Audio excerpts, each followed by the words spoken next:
Sometimes you stumble upon something really old that just clicks with today.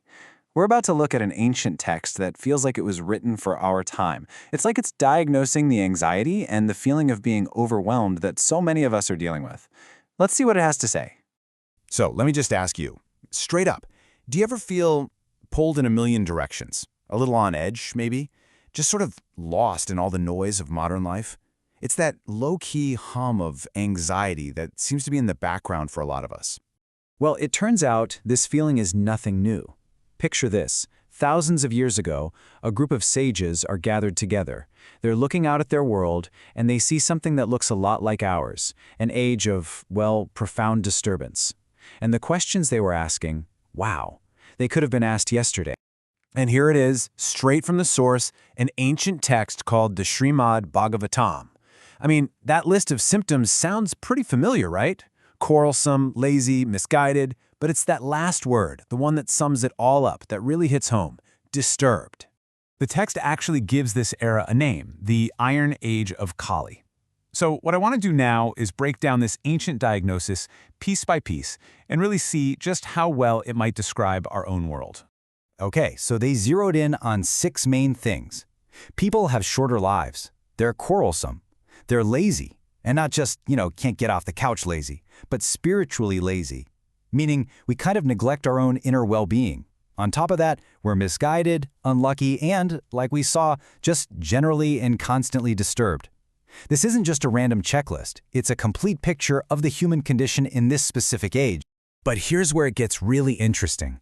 They didn't just list the problems, they tried to figure out the why behind them. So for example, why did they think people would have shorter lives? Their answer is probably not what you're thinking. And get this, the problem isn't a lack of food or resources. Nope, it's a lack of self-regulation.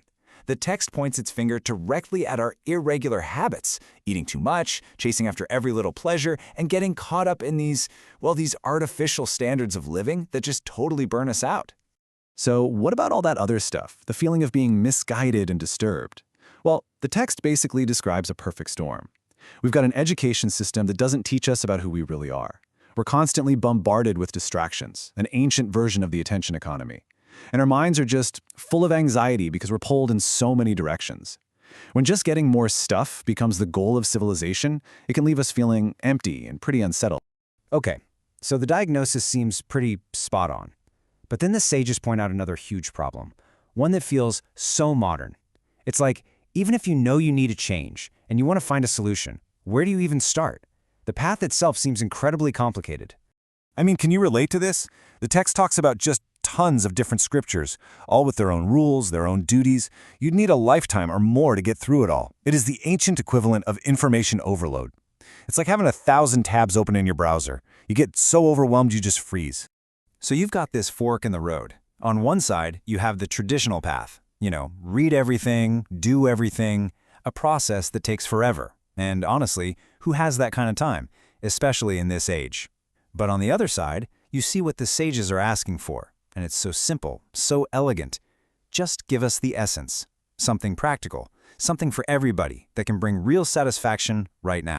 So faced with this population that's completely stressed out and is this mountain of information, the sages don't just throw up their hands in despair. No, instead they make this incredibly powerful and urgent plea for clarity. They're basically saying, cut through all the noise for us.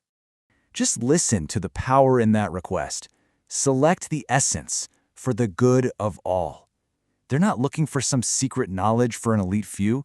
They want the core truth, the one thing that can lead to the real prize, the complete, total satisfaction of the heart.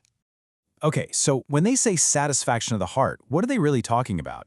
Well, the text is super clear on this. It's not about getting a new car or a promotion. It's about satisfying the Atma, the self. And here's the key idea. The self is described as having a spiritual nature. It's something that can never, ever be truly fulfilled by just material things.